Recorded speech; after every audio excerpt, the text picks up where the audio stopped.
Well, Seedance fever continues to grip the AI video landscape. So today I'm back with some more information on the model that has rocked the pillars of what we thought was possible. To that, I'm digging into some interesting insights on how this model works and, well, what that means for the next wave of updates from other AI video models. Plus, we're going to talk about Seedance 3.0. You have information about Seedance 3.0? Be careful with this information. They're watching. On that note, the dance floor is open. Everybody slide to the right. Kicking off, welcome to my third video on Seedance 2.0, a video model that has not been globally released yet. But obviously the hype is pretty high on this one. Now, as a quick note, I do have access to the model and I have been testing it, but because of early access agreements, I'm actually not allowed to post my results yet. That said, we do have plenty of other examples to look at, either by those in different early access programs or those generating on the Chinese platform. But honestly, this video is not a collection critiquing the video outputs of the model, although I can say it is really good. Instead, today I wanted to take a look at why the model is so good. And well, to answer that, we have to look at Seed 2.0. This is ByteDance's new flagship LLM. It was released on February 14th. Hey, happy Valentine's Day.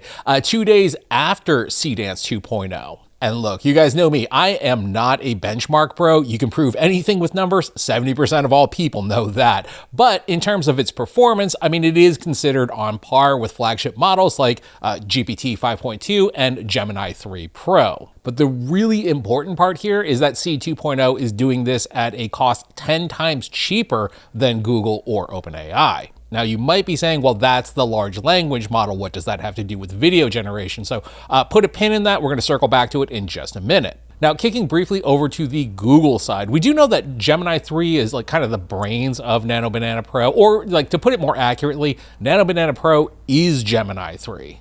Technically the name is Gemini Pro Image Preview, but well, let's face it, Nano Banana is a lot more fun to say. And that's why you can prompt for things in Nano Banana giving it the URL for the Gemini Wikipedia page and then, saying create an infographic of this Wikipedia page, and it can do so accurately because it can access and summarize the information it reads. Also, I might have just made Nano Banana self-aware. And that concept is the key to understanding what's happening with Seedance 2.0. Or I should say, at least this is very highly speculated since they have not actually released the research paper on it, although we can reasonably back this up. There is no question that Seed 2.0 is under the hood of Seedance 2.0. So this is a thinking video model, which, just sit on that for a second.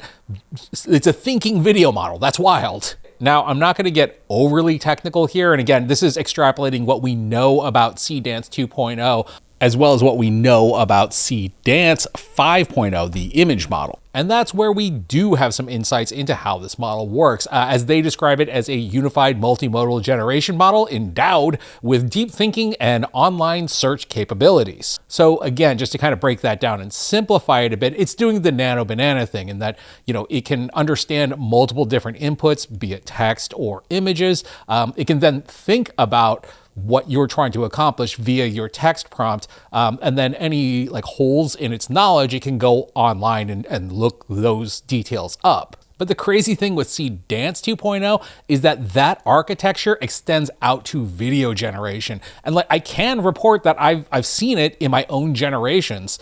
It'll report during the process, hey, I'm looking for this thing that you asked for. So essentially what we have in terms of a pipeline is that, Seed 2.0 will begin by, reading your prompt, analyzing your input image, video, or audio, or whatever. And then it kicks over to an LLM planning session where, maybe acting as a sub agent, whatever it doesn't understand, it can then kick over to a web search to look for references. Now, here's where things get interesting. And again, I'm not going benchmark bro here or anything, but if you look at the Seed 2.0 model card, especially under the video capabilities, it does have a number of impressive features like video reasoning, video perception, and motion understanding, long video understanding. It can view streaming video, and here's the interesting one, is that this video cut, which allows it to replay relevant segments at a higher frames per second with an intuitive and effective mechanism for video understanding. So basically, it can replay what it sees at a higher frame rate to understand motion and actions. So, and I will note, this is the part that I'm inferring from the Seed 2.0 model card and the Seed Dream 5.0 research paper. I actually got that one right. That essentially the way that this is working is that the Seed 2.0 like video analysis part is probably taking place in the narrative planning and storyboard layer of all of this. So it's actually all happening before we even hit generation. So yeah, that is a lot of LLM power and agent work that is all happening under the hood. And this is the part where we kind of come back to the cost thing that we were talking about at the beginning. The only way that ByteDance can run this much intelligence on every video generation is because this thing is so dirt cheap.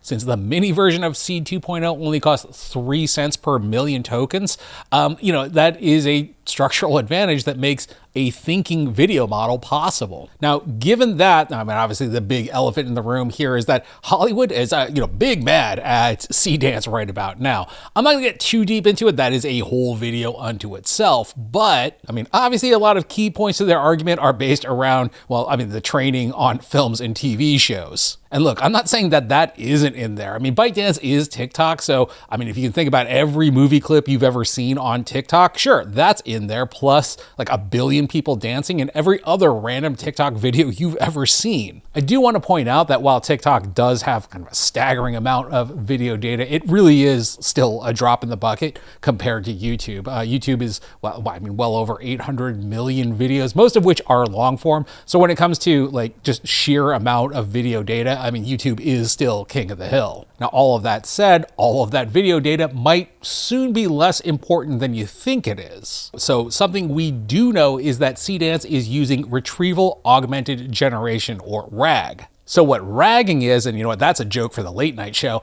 is that it's actually decoupling itself from the training set at inference and then conditioning the generation on whatever it has retrieved. So this is a pretty big deal in that this is a video model that can essentially break free of its training data, go grab something, bring it back, and utilize that to generate. Now, admittedly, that is somewhat simplified, and I do want to note that it doesn't feed back into the training data. That is something that I definitely have heard a number of times before. Once the generation is done, it is that retrieved context is gone. But this does lay the groundwork for a future model that may not rely on training data. And we're already kind of seeing that. Well, like on the LLM side, Anthropic's Mike Krieger, is the chief product officer over there, said that Claude was essentially writing itself at this point. And of course, Anthropic's CEO Dario Amati has talked about recursive self-improvement through the tools that a model has access to. So it's really not much of a stretch that Seed,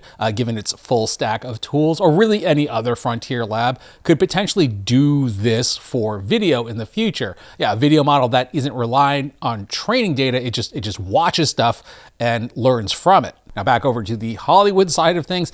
Obviously last week, Disney and Paramount and a few others sent out their various cease and desist orders to ByteDance. ByteDance did respond, and I can tell you just from my own testing, it very much feels like it's based around keyword blocking. Like I can't do Batman kicks Stitch, for example. I don't know why I would want to do that, but that will get kicked back. That said, I am happy to say it doesn't feel like the model's been nerfed in any way. Like you still get some really great generations. You just can't get a generation of Batman kicking Stitch. Again, why would you want to? Now, of course, that does kind of open the door and lead to the question of whether Western IP will only be blocked on Dreamina, essentially the Western version of Seedance, or will it be global? I tend to think it'll be global, but I mean, we'll see. Rounding out, there was some wide reporting on a report about Seedance 3.0, which claimed that ByteDance had entered a closed-door sprint on the model and promising 10-minute generations up to 18 minutes without collapse, multi-language and emotional dubbing, Hollywood-grade director control, including industry-standard color grading presets like IMAX and Netflix-style looks, and of course would all do so at an eighth of the cost of Seedance 2.0. So reaching out for another mysterious meeting with my ByteDance contacts. So Seedance 3.0, it's real? No, that's totally made up. Not true at all. I knew it! Yeah, this is not true. There is no credible evidence of Seedance 3.0 existing, and again, my contacts at ByteDance have confirmed it doesn't exist. Additionally, Dr. Lu Zhang does not appear on any ByteDance seed research papers, GitHubs, published papers, or official documentation. So yeah, it's not real. That said, while I think this does read more as a wish list for Seedance 3.0, I mean, I think it's also important to note that it's not quite outside the realm of possibility. I mean, I'm not going to predict a timeline here because I always get timelines wrong. Apparently, I'm too conservative with it and things appear way before I think they're going to. But, going back to, again, that wish list, as the old saying goes, a broken clock is right twice a day, and that clock is ticking. As always, I thank you for watching. My name is Tim.